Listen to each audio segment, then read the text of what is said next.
Hello hello! On se retrouve aujourd'hui pour un épisode réact sur mes épisodes de podcast. Euh, le podcast Fleur les choses de la vie, je l'ai lancé en 2021 suite à une rupture et j'avais envie de sortir mes émotions, de pouvoir parler de plein de sujets différents. Et donc je m'étais lancée là-dedans avec un premier épisode qui s'appelait 3 kiffs par jour. Au début les épisodes duraient vraiment pas longtemps, genre 1 minute. Et puis petit à petit j'ai euh, j'ai fait des podcasts plus longs, des épisodes plus longs. Et donc j'avais envie de réagir à ça parce que c'est un peu pour savoir si je continue à faire les conseils que j'ai donnés ou pas. Et on peut commencer par le premier épisode, c'est trop la honte. 3 kiffs par jour.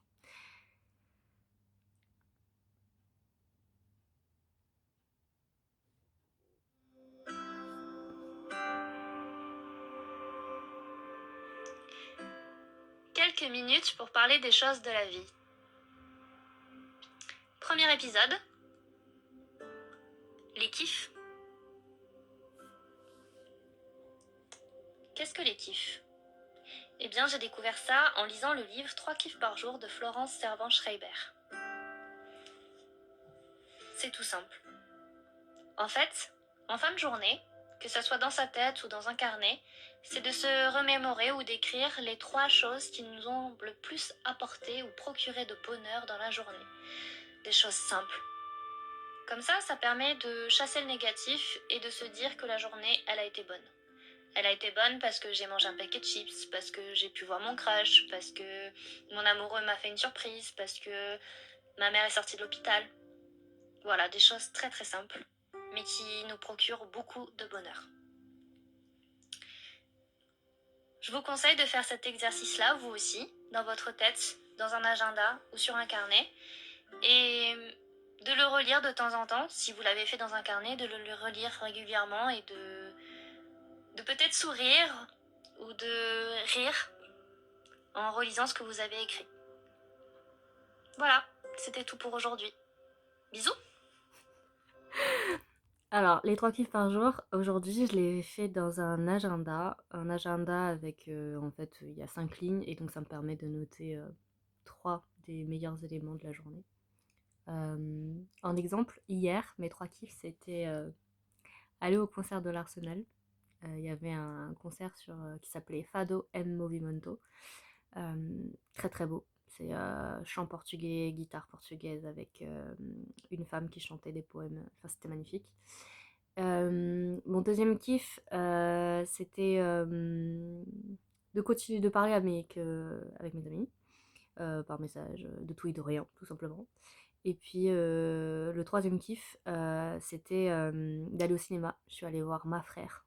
C'était vraiment sympa. C'était à la fois drôle, touchant. Enfin, il y avait toutes les émotions qui sont passées dans ce film. Euh, Vraiment cool. Pour la suite des réacts, je vais faire au pif. Ah!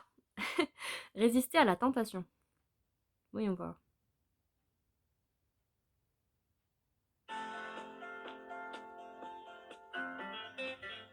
Les choses de la vie, épisode 30.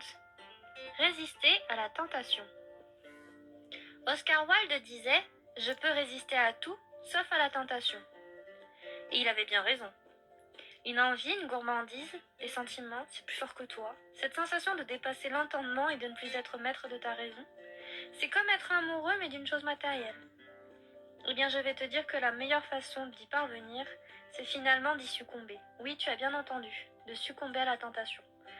Mais pas n'importe comment, à petite dose. La restriction conduit à la frustration. Si tu profites en petite quantité, tu trouveras davantage de satisfaction et de plaisir. Tu peux en profiter si tu veux bien. C'est comme un régime, ça ne sert à rien. Manger sain et équilibré, en se faisant plaisir et raisonnablement, c'est beaucoup mieux. Alors, ne résiste plus, succombe-y. Ouais. J'avoue que pour éviter de la frustration, faut y aller quoi. Raisonnablement, mais il faut y aller. Ok, suivant. Marché, 2022. De quoi est-ce que je parle? Je crois que je parle de...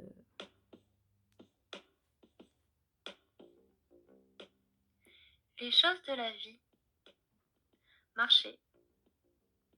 Marcher, c'est aller à la rencontre du monde et des êtres vivants, de ce qui nous entoure. C'est faire corps à corps avec l'air. C'est s'offrir soi-même à l'autre, l'autre qui est autour de toi. C'est être une offrande, l'offrande d'un corps à un environnement, à un écosystème, à la biodiversité, à la faune et à la flore. Marcher, c'est marcher au rythme des battements de ton cœur, au rythme des battements de la ville, au rythme des battements du paysage, au rythme des feuilles qui tombent. Marcher, c'est être en mouvement. C'est se transformer avec le paysage. C'est déplacer son corps, faire un pas devant l'autre, un pas à côté d'un autre. C'est se sentir vivant, être en harmonie, en communion avec la nature. C'est découvrir le plaisir du voyage. C'est ne pas vraiment avoir de destination.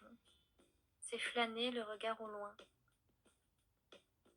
C'est être concentré sur l'instant, sur l'étendue de nature, sur les détails, les couleurs, les formes, les éléments mouvants ou immobiles, les insectes, les oiseaux, les branches, les pavés au sol, la boue, le goudron, la poussière. C'est un arc-en-ciel de couleurs. Marcher, c'est savoir lever les yeux, lever la tête, regarder les fenêtres, les balcons, la cime des arbres, les cheminées, les toits, les tuiles, les gens. C'est dire bonjour à un inconnu, à un randonneur, à un marchand, un passant, une vieille dame. C'est toucher du bout des doigts les bourgeons, les feuilles, un mur, du métal. C'est soulever la poussière des sentiers. C'est accumuler la boue sur les chaussures. C'est accumuler de la neige aussi. C'est glisser sur les cailloux, sur la mousse. Sentir cette odeur humide des bois. Marcher, c'est écrire sa propre histoire. L'histoire de sa trajectoire. L'histoire d'un arpentage, d'un transect, d'un parcours d'un point A à un point B, ou d'un point A à un point Z en passant par toutes les autres lettres. Marcher, c'est une histoire en pointillé, en suspension. C'est une phrase avec des ponctuations, des respirations. Marcher, c'est vivre l'instant présent, c'est ressentir chaque parcelle de son corps, sentir la chaleur, le froid, la glace, la pluie. C'est être soi-même, c'est fermer les yeux, sentir les gouttes de pluie sur son visage et le sourire apparaître au coin des lèvres et à gorge déployée, rire aux éclats, se sentir humain, se sentir fragile, se sentir pleinement soi, marcher pour être en bonne santé, marcher pour réduire le stress, la pression, pour améliorer son rythme cardiaque, pour améliorer son endurance. Marcher, ça fait du bien. Marcher, c'est ne pas avoir de but. C'est prendre le temps.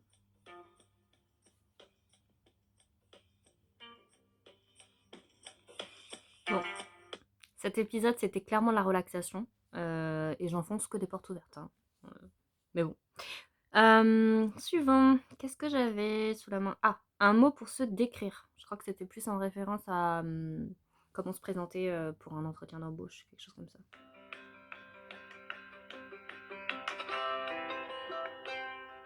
Hello, hello. Bienvenue sur le podcast Les choses de la vie. Les choses simples sont belles. Partageons les ondes positives et profitons de chaque instant précieux que nous offre la vie. Si tu es ici, c'est parce que tu veux des tips pour profiter pleinement de chaque instant. J'espère que mon contenu te plaira. Je te dis à très vite. Aujourd'hui, un petit podcast rapide pour se décrire. Quand on a des entretiens, généralement, à un moment donné, les recruteurs demandent de se décrire avec des mots, que ce soit sur sa manière de se comporter, le savoir-être, le savoir-vivre, mais également par rapport à ses méthodes professionnelles, son approche, si on est plutôt organisé, si on est plutôt impliqué, volontaire. Et voilà, j'avais envie de parler de ça parce que c'est hyper important le choix du mot pour nous décrire. Et si surtout on doit en trouver un seul. Et voilà, ça peut être à la fois positif et négatif. Et réussir à le choisir, ça permet aussi de votre côté de finalement ne pas aller vers une entreprise qui ne vous correspond pas en fait. Je vais prendre un exemple. Moi, le mot qui me décrit le mieux et que finalement j'ai appris à choisir pour me décrire de manière la plus sincère et vraie, c'est pétillante. J'ai choisi ce mot pétillante parce que je suis quelqu'un qui est plutôt engagée, qui est plutôt vive. J'aime que les choses bougent, j'aime que les choses se fassent de manière volontaire, engagée, impliquée. Je suis quelqu'un qui a besoin de bouger, de mouvement, Donc pétillant, c'est ce côté-là, comme une bulle de champagne qui explose un peu. Et pour un recruteur, parfois, ce côté pétillant, c'est un inconvénient. Donc c'est-à-dire qu'un recruteur peut aussi ne pas prendre quelqu'un parce que ce terme, ça veut dire une personne qui a la bougeotte, qui n'est pas forcément posée, mais si c'est un recruteur qui le perçoit positivement, dans le sens où c'est une personne pétillante, c'est une personne qui est dynamique, qui a du mordant, qui a envie que les choses avancent, qui va essayer d'emmener les autres avec son côté bienveillant et motivé. Voilà. Donc soit positif, soit négatif, et ça permet de sélectionner une agence qui vous ressemble le plus. Donc essayez de trouver un mot qui arrive à vous décrire, et c'est vrai que moi avec ce mot-là, il y a certaines agences qui ne m'ont pas pris, entreprises qui ne m'ont pas pris par peur en fait de mon comportement, et d'autres au contraire, ce mot-là leur a en fait donné envie de m'embaucher. Donc essayez de penser à un mot qui permette de vous décrire le mieux. Je vais essayer de vous donner des exemples en fait de mots qui puissent être valorisants. Les mots par exemple, ça peut être par exemple, je vais aller chercher là les petits mots pour vous aider. Le temps que ça s'affiche, ça peut être par exemple, donc c'est vrai que la plupart du temps on utilise le mot dynamique, impliqué, sérieux, autonome, méthodique, volontaire, disponible, à l'écoute. Ça peut être solidaire, ça peut être convaincant, ça peut être bienveillant. Donc c'est super important d'arriver à trouver ces mots-là. Et ça vous aidera aussi pour le reste, en fait, pour d'autres situations, pas que au niveau professionnel. Voilà. Je vous invite à partager le mot qui vous correspond le plus en message. Et je vous dis à plus tard. Ce mot pétillante est toujours d'actualité. Je sais pas si vous avez réussi à... Enfin, vous avez déjà fait cet exercice-là de vous définir en un seul mot. Et essayez aussi de demander à vos proches, justement, quel mot ils utiliseraient pour vous présenter ou pour vous définir à quelqu'un. C'est assez... c'est un exercice assez spécial. Parce que des fois, on s'attend pas à ce que certaines personnes utilisent certains termes. Donc voilà. Ça renvoie aussi à ce que vous projetez. Enfin, ça renvoie à l'image que vous donnez en fait aux autres en société. Et des fois, vous n'avez pas l'impression de refléter cette image-là alors que les autres le ressentent comme ça. Qu'est-ce que j'ai? Ah! Je suis sur libérer ses douleurs somatiques et ses peurs avec l'exercice de méthode Tipeee. Je l'ai encore fait hier avec ma mère et ça fonctionne bien. Je vais le lancer.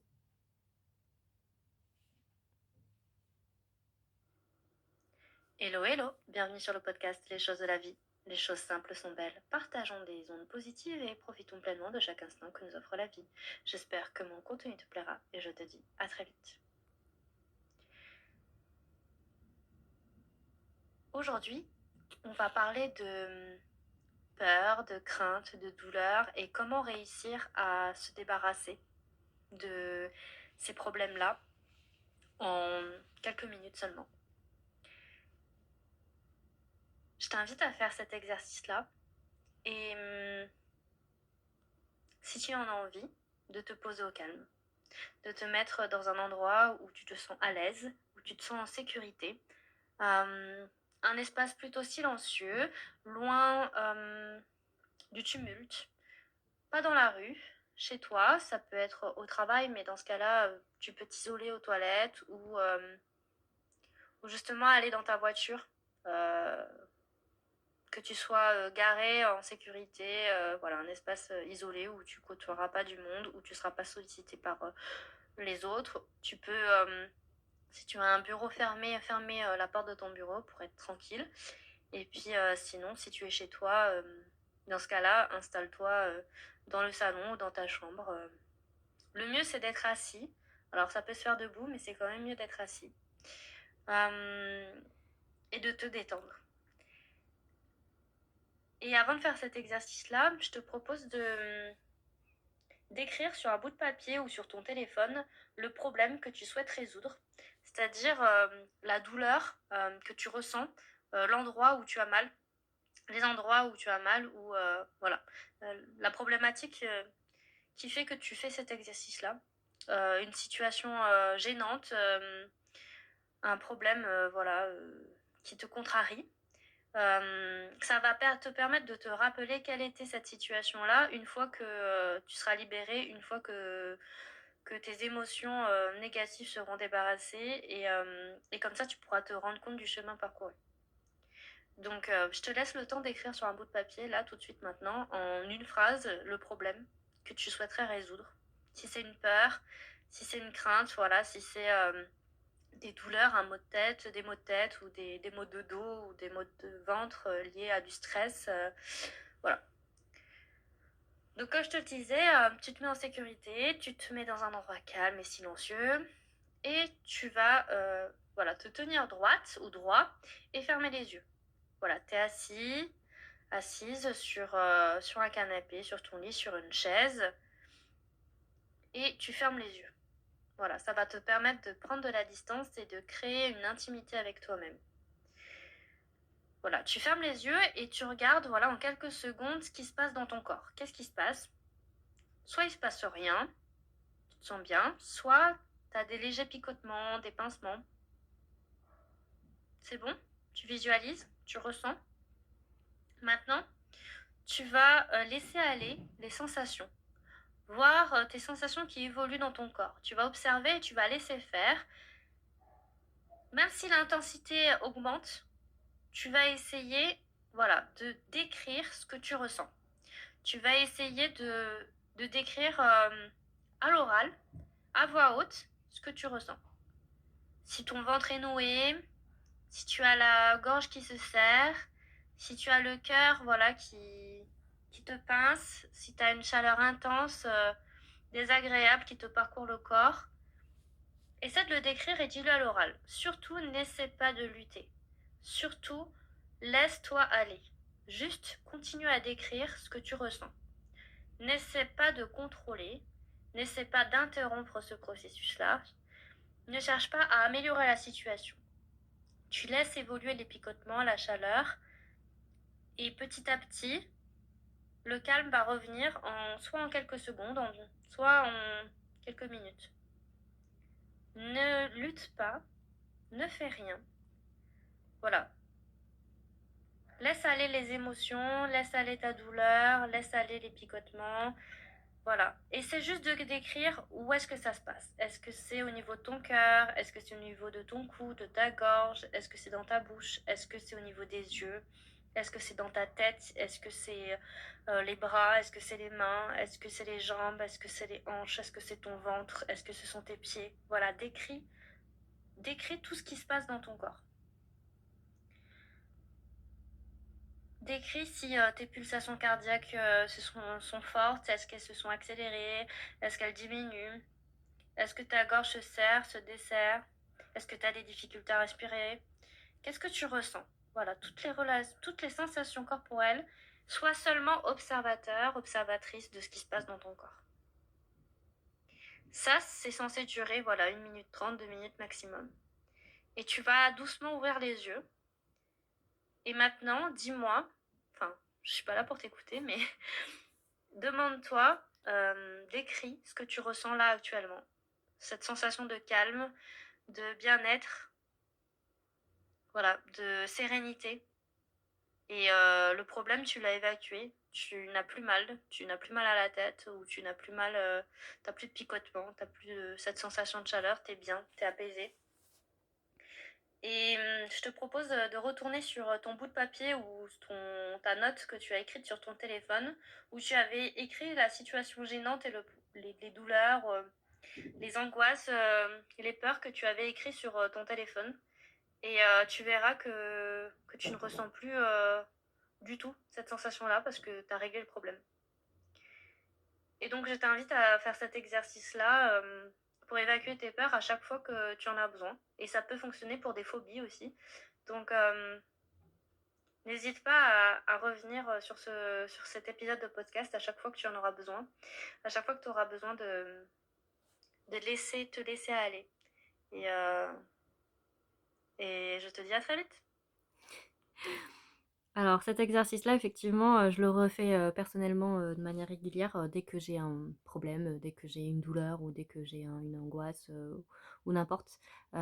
Surtout, hier, ma mère, par exemple, elle avait mal au ventre et elle avait mal à la tête et du coup, elle a fait cet exercice-là et après, ça l'a débloqué et du coup, elle avait plus mal de tête. Donc c'est juste parce que comment ça fonctionne, c'est qu'en fait, on débloque des peurs, des angoisses, du stress, de l'anxiété. On le verbalise, et c'est le fait de verbaliser et de spatialiser dans son corps ce qu'on ressent qui fait qu'on arrive à se libérer de ces douleurs, en fait. Donc, c'est un exercice qu'il faut répéter régulièrement et ça permet de mieux apprendre à se connaître, mieux apprendre à connaître son corps, mieux savoir comment il réagit, mieux savoir comment pallier les souffrances en fait. Oula, je suis tombée, je suis tombée sur anecdote de chambre d'hôtel, mais ça je peux pas vous le lire parce que c'est explicite, donc vous pouvez aller l'écouter sur le podcast si vous avez envie. Alors, j'en fais un dernier au hasard. Pam. On a Pire rencard. Ah oui, mais là, ça dure 18 minutes.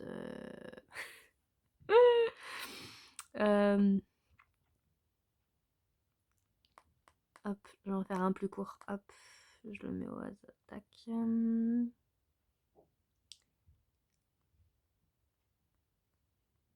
Je fais défiler. Hop. Ah, je suis tombée sur À chacun son arbre. Je l'avais fait pour Fleur d'Éclipse à l'époque.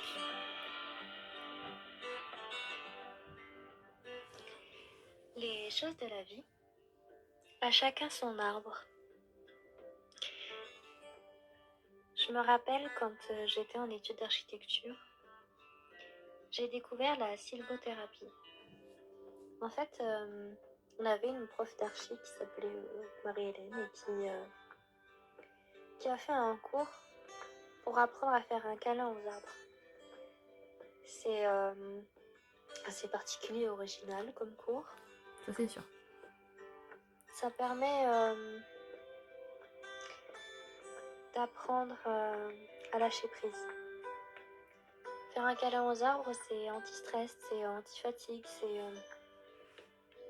c'est en fait se livrer à la nature, c'est faire corps avec son environnement. Et c'est vrai que ce cours-là, il a duré une bonne heure, où chacun rigolait dans son coin, parce que c'était quelque chose de nouveau. Et c'est pas courant d'embrasser un arbre, hein, enfin d'enlacer un arbre. On avait un peu honte en fait de faire un câlin à un arbre, de l'entourer de nos bras. Et pourtant, c'est quelque chose qui est naturel et qui devrait être pratiqué assez régulièrement. Se connecter à la nature, c'est important. Et essayez vous-même, en fait, quand vous êtes en balade en forêt, de faire un câlin à un arbre. Trouvez l'arbre qui vous plaît, qui vous touche, qui vous attire et enlacez-le. C'est une expérience à faire au moins une fois dans votre vie et puis à répéter plusieurs fois, aussi souvent que vous le souhaitez. Il n'y a pas de honte à faire un câlin à un arbre. C'est vraiment un moment particulier.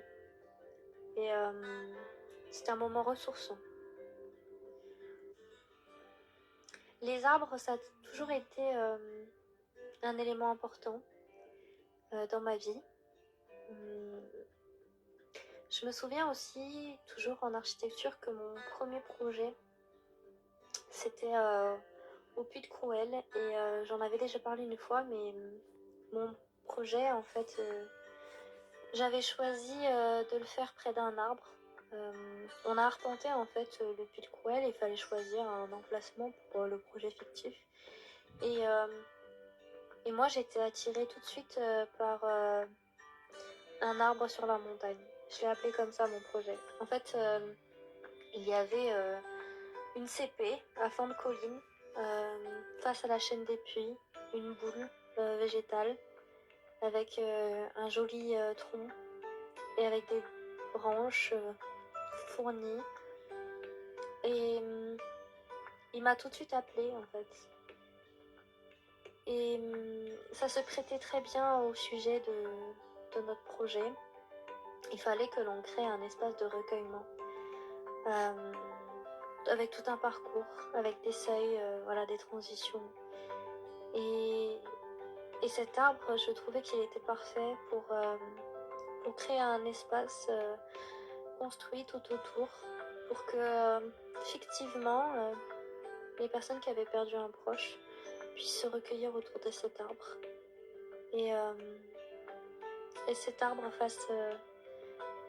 face au volcan, c'est cette idée, cette image que j'ai toujours eu dans la tête et qui, 5 ans après l'oral de rendu de ce projet, et finalement s'est avéré exact puisque quand j'ai perdu mon père et qu'il est parti,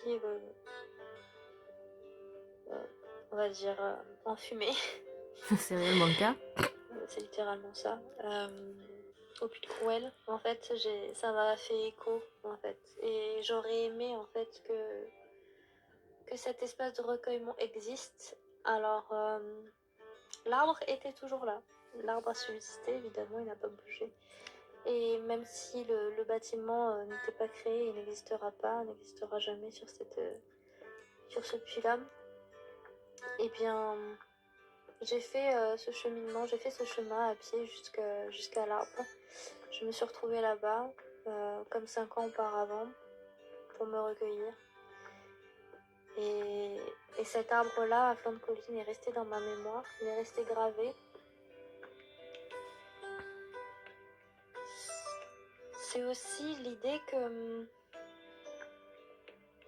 ça m'a renvoyé à mon enfance, au fait que quand j'ai une image dans la tête qui est la maison de mon enfance, où devant le bâtiment, la seule pièce unique avec un toit, il y avait des rangées, des tranchées, dans lesquelles étaient plantés les arbres à litchi. Et j'ai ce souvenir d'être perchée sur les branches de ces arbres à litchi, avec mes sœurs à jouer avec elles. C'est la première relation que j'ai eue avec mes sœurs, ces relations de jouer, de jeu en fait, de jouer au milieu des branches. Cet arbre qui aussi symbolise l'arbre généalogique, le fait que il y a des racines qui persistent et même si on les coupe, elles subsistent. C'est comme quand on fait une bouture finalement, c'est comme quand on prend un morceau d'une plante et qu'on la met dans l'eau pour faire pousser des racines pour ensuite la replanter ailleurs. Et bien ces racines subsistent, enfin, elles se créent d'elles-mêmes ou elles se renforcent ou elles se recréent. Et c'est ça qui est beau finalement dans le geste de faire des boutures. C'est de recréer la vie, c'est de recréer avec un autre environnement. C'est de continuer, c'est de poursuivre un chemin. Pendant mes études, j'ai aussi eu la représentation de l'arbre, que ce soit en dessin ou en maquette. Ça a toujours été compliqué, on va dire, de représenter les arbres en 3D, en fait, en 3 dimensions. Il y a cette difficulté à représenter un arbre, son échelle, et on a toujours... Puis la matérialité, le choix aussi de la matérialité. Souvent, on le faisait avec des bâtons de bois, avec du calque ou avec des épingles. Et quand je représentais l'arbre, je le représentais toujours vu d'en dessous. Toujours un tronc avec le ciel bleu en fond et les feuilles un petit peu partout. Oh merde. Ah, ça a bugué. Alors attendez, je vais essayer de retrouver. Ça a bugué.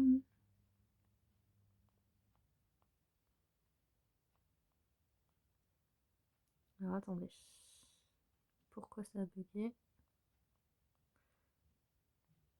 Je vais essayer de retrouver la fin quand même.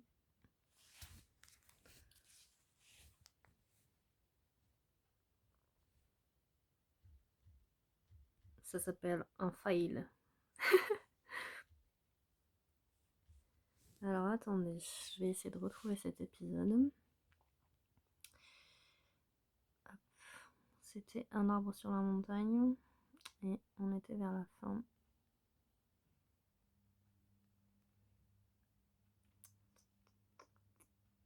Comme c'était au hasard.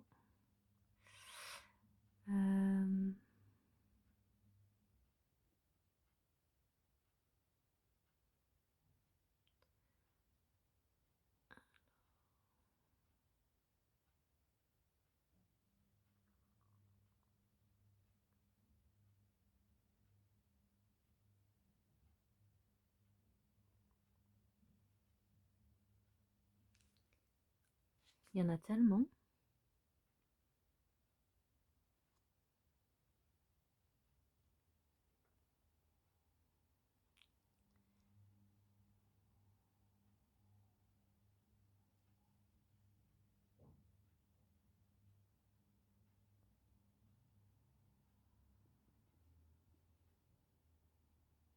Ah, c'est là. Je l'ai. Hop, je vais vers la fin. L'arbre, c'est quelque chose qu'on rencontre tous les jours. Enfin, tous les jours pour ceux qui ont cette chance d'avoir la vie à côté de soi. Et je me souviens avec mon ancienne amie qui faisait ses sunset sunrise, le cadeau qu'il m'avait ramené, c'était un tirage photo Et je me souviens parce que ça m'avait marqué. Il m'avait fait 2 tirages photos pour notre première rencontre. La première photo, c'était une photo de l'étang de Beaumont avec les 2 petits bouts de bois. On dirait deux amoureux qui vont pour s'embrasser ou s'accoler.